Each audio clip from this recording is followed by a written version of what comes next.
When did you decide you were going to venture into the business world? It was very early in my career. I got injured. I ripped my shoulder up, and I remember thinking I may not never be the player that I was. And if I do not return to the player that I was, and my career now becomes shorter, can I still live life and the way that I've come accustomed to? So I started to challenge the people around me to do more, and I started to challenge myself to do more and learn more. So I jumped into business. Do you remember what your first business venture was? My first business venture was restaurants. You know, a dream of always owning my own restaurant. And we set out to have Dwyane Sports Bar and Grills and this whole thing. And a year or two later, I was in court being sued by my business partners because I didn't cross my T's and I didn't dot my I. And it left a gap in there for me to be taken advantage of. And I suffered from it. I spent a lot of time in court. I lost a lot of money.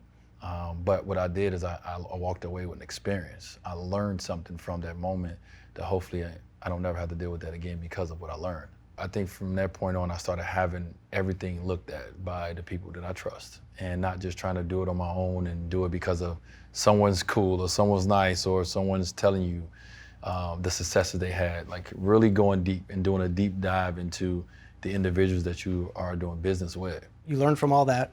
You came out the other side. What are some of the projects you're involved with now? One, I did get back into the restaurant business. It took me a long time. My teammate, Udonis Haslam, and I have a partnership together. We have a restaurant called 800 Degrees. I have my own shoe and apparel company with Chinese brand li-ning. I have my own wine business. I started my wine business 5 years ago. And I wanted to do a documentary 2 years ago, and now it's out. So all of these investments that you have and projects, are they all just independent projects and investments, or are you building towards something bigger? They start off as individual projects, and then you see how this one works with this one, and this one works with this one, and then eventually how you can have a company. So we're building towards something. If you ask me what's the final, what it looks like at the end, I have no idea because I've done so many things that I said I would not do. Like I didn't drink until I was 27 years old, and I have my own wine business, and I'm only 38, right? So we're building towards something, and a lot of it is just your passions. A lot of it is things that, that you want to be a part of, and will make you get up and go to work because you enjoy doing these things. As you were starting your business career, was there anyone that you reached out to for advice? Yeah, I reached out to Magic Johnson. I flew down to LA a few times, and I took a meeting with him, and I just asked a lot of questions. Was there a particular piece of advice that kind of sticks with you that he gave you? You have to approach it the same way you approach the game of basketball. And, this is one of the greatest that's ever played on the court, and he's one of the greatest to do it off the court. But the approach is the same. It's to get up, it's to grind, it's to do more than what everyone else is doing. Don't just do the bare minimum.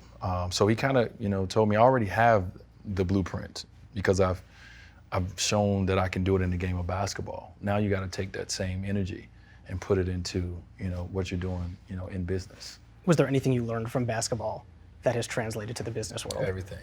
Like I've learned teamwork, and I'm not successful without, my team. And it's the same way in basketball. You don't win championships as an individual.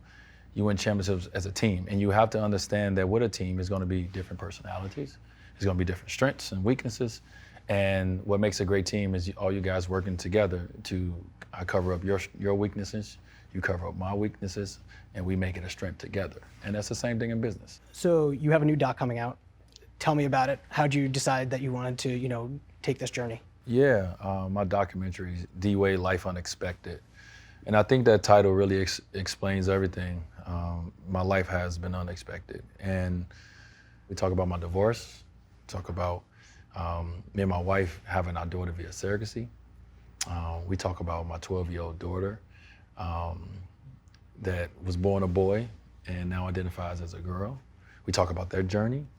I go through it, and I share all these experiences because I know that it's someone out there that needs to hear it. It's someone out there that needs the inspiration.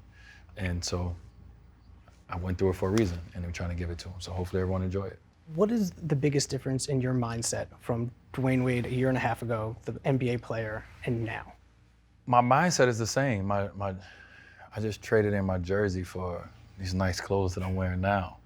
But the mindset, it doesn't change because that's all I know. I know the success from the sport, right? I know that I built myself from nothing to where I end up having an amazing career, and it was just an amazing journey along the way. So I've done it already. I've shown myself that I can hit the lottery and keep it going and keep doing this and that. So why change it, right? So I'm taking that same mentality into business.